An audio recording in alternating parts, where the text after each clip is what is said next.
কোনো দলত যোগদান কৰাৰ কথা তেনেধৰণৰ নাই, সেইটো দলত ক'ৰবাত মই যোগদান কৰিম বুলি এতিয়া ভবা নাই। মই সামাজিক কামবিলাকৰ লগতে জড়িত হৈ আছোঁ আগৰে পৰাই। আপোনালোকে জানেই যে মই বিভিন্ন অনুষ্ঠানৰ লগত বিশ্বনাথত গঢ় দিয়াৰ ক্ষেত্ৰত বিশ্বনাথক মই আন্তৰিকতাৰে ভাল পাওঁ। বিশ্বনাথ সমষ্টিত মই জন্মগ্ৰহণ কৰিছোঁ আৰু ইয়াৰ উন্নয়ন, ইয়াক আগুৱাই নিয়াৰ ক্ষেত্ৰত মই পাৰ্যমানে যিমানখিনি কাম কৰিব লাগে কৰিছোঁ।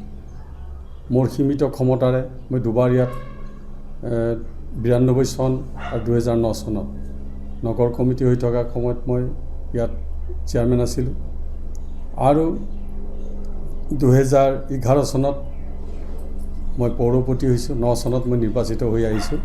বিশ্বনাথ চাৰিআলি 11 চনত পৌৰসভা গঠন হৈছে, তেতিয়া মই পৌৰপতি হিচাপে হৈছোঁ। গতিকে মোৰ এই কাৰ্যকালত মই বিভিন্ন উন্নয়নমূলক কামবিলাক কৰিছোঁ আৰু এনেও দলত থাকিও মই বহুতো সংগঠনৰ লগত মই জড়িত।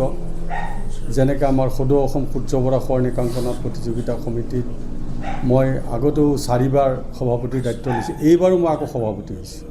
অসম নাট্য সন্মিলনৰ বিশ্বনাথৰ মই সভাপতি। আমাৰ স্পৰ্টছ এছ'চিয়েশ্যনৰ মই জিলা স্পৰ্টছ এছ'চিয়েশ্যনৰ উপসভাপতি দায়িত্বত আছোঁ। ভলীবল সন্থাৰ মই সভাপতিৰ দায়িত্বত আছোঁ। আমাৰ বিশ্বনাথ ব্ৰাহ্মণ সমাজৰ মই সভাপতিৰ দায়িত্বত আছোঁ। আমাৰ মুক্তিযুঁজাৰু সন্মিলনৰ বিশ্বনাথ জিলাৰ মই সভাপতিৰ দায়িত্বত আছোঁ।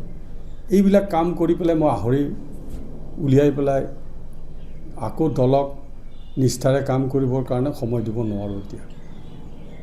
আৰু মই যিহেতুকে দল এতিয়া বৰ্তমান এটা পৰিৱেশ বিনষ্ট হোৱা দললৈ গৈ আছে। ভূপেন বৰা থকাৰ দিনলৈকে দল ঠিকেই আছিলে। গৌৰৱ গগৈ ডাঙৰীয়া অসমৰ নেতৃত্ব লোৱাৰ পিছত দলৰ গ্ৰাফটো ওপৰত যাব বুলি আমি আশা কৰিছিলোঁ। গ্ৰাফটো এতিয়া তললৈ গৈ আছে দিনে দিনে। তেখেতৰ নেতৃত্বত কংগ্ৰেছ দলে যে চৰকাৰ গঠন কৰিব পাৰিব, এইটো অলিক সপোন।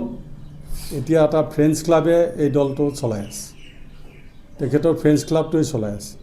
আজি নিৰ্বাচনী কমিটি সেই ফ্ৰেণ্ডছ ক্লাবৰ সদস্যই অন্তৰ্ভুক্ত হৈছে। গতিকে আমি কোনো ফ্ৰেণ্ডছ ক্লাবৰ সদস্যক লৈ বা ফ্ৰেণ্ডছ ক্লাব কৰি হৈ থকা দল এটাত আমি নাথাকিব নিবিচাৰোঁ। ভাৰতীয় জাতীয় কংগ্ৰেছক ভাল পাওঁ। ভাৰতীয় জাতীয় কংগ্ৰেছত আমাৰ এটা ঐতিহ্য আছে। মোৰ পৰিয়াল, মোৰ দেউতা মুক্তিযোদ্ধা আছিলে। 2 বছৰ এই কংগ্ৰেছ দলৰ কাৰণে কংগ্ৰেছৰ হৈ পেলাই কাম কৰি ব্ৰিটিছৰ বিপক্ষে 2 বছৰ সশ্ৰম কাৰাদণ্ড খাটিছিল। সেই পৰিয়ালৰ আমাৰ এটা ইতিহাস আছে।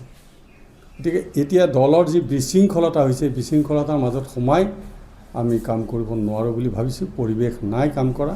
সেইকাৰণে মই নিজে দলৰ পৰা ওলাই আহি দলৰ পৰা অব্যাহতি বিচাৰিছোঁ। ওলাই পেলাই মই ৰাজহুৱা জীৱনত আমাৰ বিশ্বনাথৰ উন্নয়নৰ কাৰণে বিভিন্ন সংগঠনৰ লগত লাগি বিশ্বনাথক কেনেকৈ আগুৱাই লৈ যাব পাৰি তাৰ কাৰণে কাম কৰিম।